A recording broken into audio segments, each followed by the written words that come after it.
What's good, gamers? Split941 here, back with the regular weapon review video for Destiny 2. In this one, we're going to be going over the Mirror Imago SMG. Before we get too far into doing that, if y'all could click like and hit subscribe as well, that would be very, very cool. I put out a video once a week on Fridays at noon Eastern time, and I'd really appreciate if y'all would stick around for the future. So, thank you very much. Alright, so, yeah, I am doing another SMG very quickly, but this feels incredibly different to the boondoggle, and I don't have quality standards anymore. Also, there's like 12 of you that watch every upload, so fuck it. The Mirror Imago is a 900 RPM adaptive SMG in the kinetic slot that does strand damage. It's part of the second wave of the Heresy weapons, and drops from Heresy activities like the Nether and Court of Blades. It can also be focused at the Tome of Want by selecting seasonal weapons and SMGs. I originally wasn't very interested in this thing. Then they undid the nerf on target lock and gave SMGs a blanket mag size buff. There was literally only one other Kinetic Adaptive SMG in the game too, so, you know,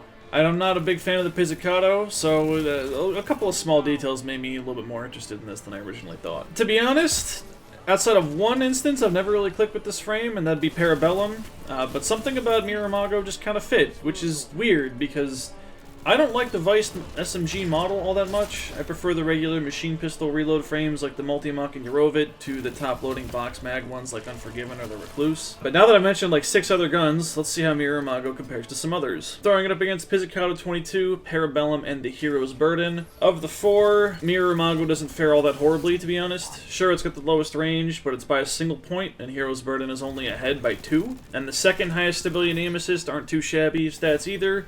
The lowest handling is pretty weak, I'll give you that, but I don't know, all in all, it's pretty mediocre. But it does have an adept version and access to that tier of mods, so it can really excel if you manage to nab yourself one with a decent masterwork. It's also absolutely better than Pizzicato, which can't roll accurized, and to be honest, that's really all you need it to be, since, like I said earlier, there are only 2 adaptive frame SMGs in the kinetic slot. Let's take a look at perks and see if we can't push this bitch further. In column 3, you've got Recycled Energy, Subsistence, Grave Robber, Pugilist, To the Pain, Moving Target, and Overflow. Recycled Energy has one of the lowest ability regain percentages in the game, and as such is basically useless. Subsistence and Grave Robber are both best used in PvE, so they do not matter here either. Pugilist pairs with Swash in 4, but that really doesn't move the needle all that much for me, and I've said my piece about To the Pain in the last 2 or 3 weapon videos. It's fine. I just wish the buff wasn't lost on slowing the weapon. Moving Target is amazing, and doesn't require you to work really hard to get it to activate. Just use the gun like you would normally and you will get all the benefits of Moving Target. Overflow is not real in the Crucible and barely matters in PvE for primary weapons anyway, so you can also completely ignore it. Your options are Moving Target or To the Pain. Everything else can be completely ignored, and I strongly suggest you ignore To the Pain. In column 4, we got Hatchling, Target Lock, Swashbuckler, Sword Logic, Permeability, Offhand Strike, and Unrelenting. Hatching is fun, but it's not ideal for winning a duel. Target Lock is cracked and has been feeling very good since the buff it got on SMG specifically. Yeah, it takes only 1 shot off your optimal time to kill, but with how fast these shots come out and how some register as body shots even if they aren't on your side, I think I've come to appreciate it much more than I used to. Swashbuckler is fine. If you want a non-neutral damage perk, I think you're better off with the next one, which is Sword Logic. I think it's supposed to be getting nerfed, or it already has been nerfed. I'm not entirely sure. I don't remember the numbers at the top of my head, and I am not very good at life, so I'm not checking. It's still the best damage perk in the game that only requires a single kill to activate those, so I think it still has value. At least based on the numbers in D2 Foundry. Permeability means literally nothing in the Crucible, so do not use it. Offhand is nice, but if you're looking for an offhand strike SMG in the kinetic slot, Boondoggle exists and does it better, and if you're curious, I just made a video about that, so feel free to take a look. Unrelenting, it has value, but honestly, I don't think it's really good for PvP. A double kill to get the health regen to trigger is cool and all, but it doesn't really help you get the kill. And if you need a double kill to trigger health regen, just put on Siphon mods and one of the leg mods that makes your orbs heal you, so when something's job can be attained by using other mods that you kind of want to use anyway, I don't think it's really all that valuable. Target Lock or Sword Logic. Hatchling if you're into summoning things and have a bug build, but it's Target Lock or Sword Logic. As Mirror Imago is one of the heretical arsenal weapons, it has 4 different versions. the regular, the shiny, the adept regular, and the adept shiny. I don't really know why they didn't just have standard, shiny, and then adepts are guaranteed shinies, but whatever, more complex loot tables for the fuck of it. But as it's got multiple versions, it gets access to 2 different origin traits, depending on which version you get. The first one, Willing Vessel, is actually pretty sick. At least I think it is. What it says it does on the tin is quite nice, but we don't have numbers. I'll read it verbatim here just so we're all on the same page. Dealing damage or defeating targets with this weapon gradually grants increased stability, handling, reload speed, and charge rate.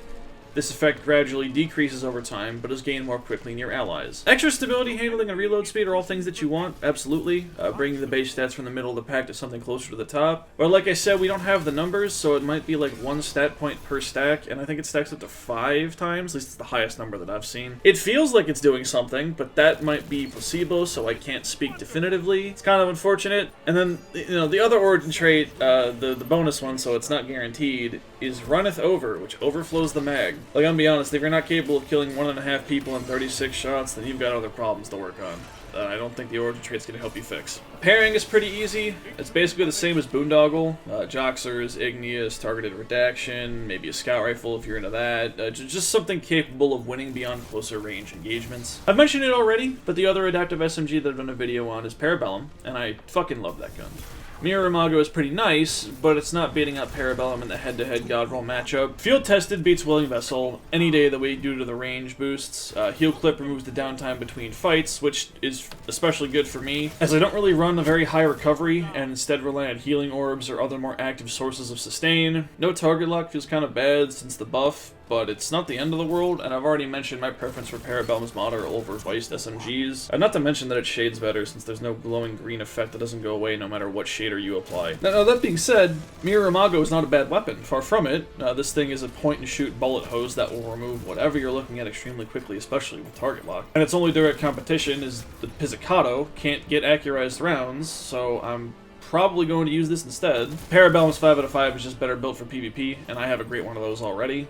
All that being said, friendly reminder that this is the Adaptive Frame SMG.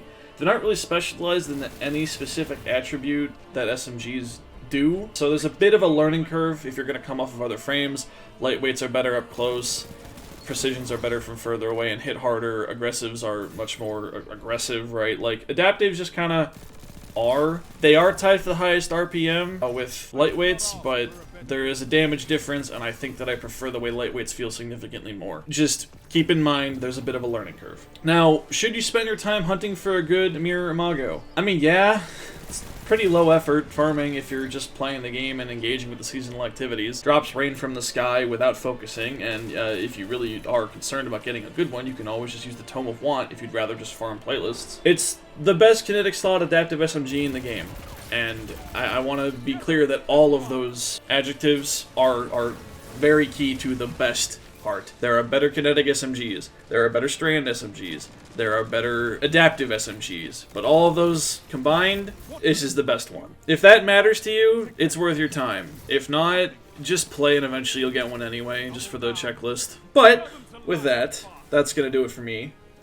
Like with every other weapon video I put out, this is just my opinion, and I would love to hear if you guys disagree or agree with me in those comments down below. Thank you guys for watching, thank you guys for listening. Have a wonderful day.